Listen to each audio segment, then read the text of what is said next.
Home is something that you build. I ain't talking about building from wood or whatever. I'm talking about home is something that you build. There was nothing here after the storm. No lights, no water, no nothing. Right after Katrina, a lot of the houses were empty. It clouded out the good things that are happening in the neighborhood.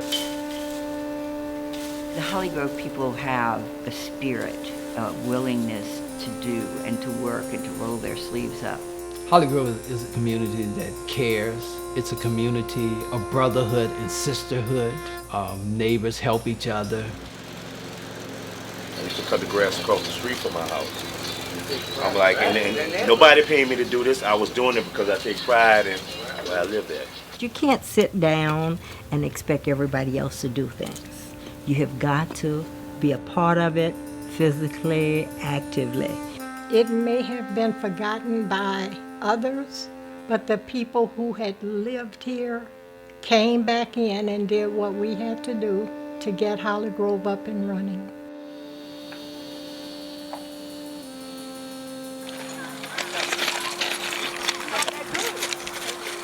Hollygrove has always had leaders. The problem was that we were disconnected. We didn't know each other. And as a result of it, our efforts were very minimized or marginalized. With the AARP Livable Communities Initiative, as the leaders were identified, collectively we joined together. And as a result of that, we became more effective.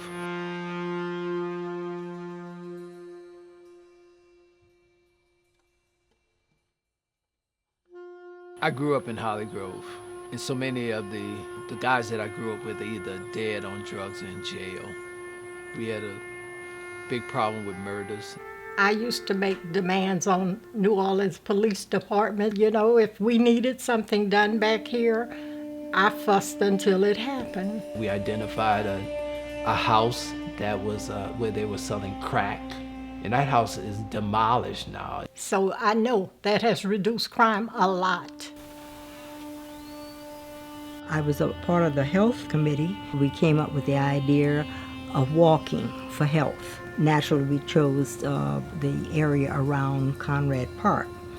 I fussed and I fought with NOPD and everybody else about Conrad Park. It has been dead for so long, and now we have active participation and activities going on.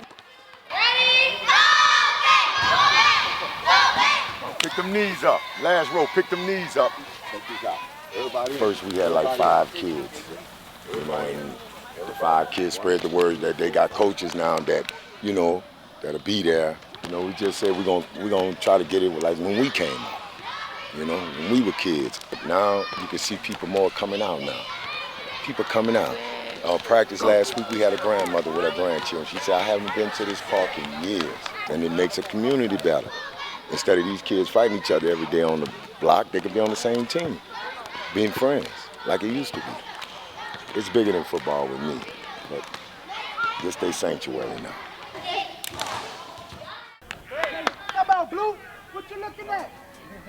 As we began to take on the mantle of leadership without AARP involved full throttle, we began to realize that we had the training, we had the capacity to do it. We learned the process, and we learned how to navigate it.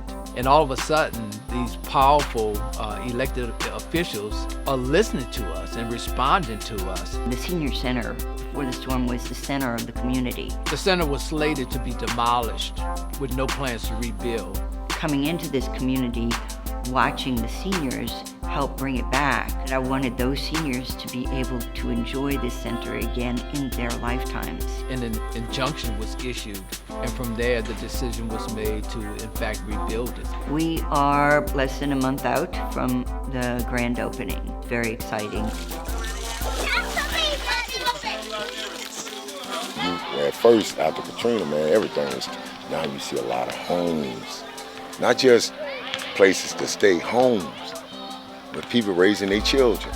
You know, at one time you never thought it'd get back to that. And then when people see things happening, they get involved. If we continue to improve and repair and rebuild, then it'll be here for the generation coming. What this movement has demonstrated is that when we come together in mass, we can affect change.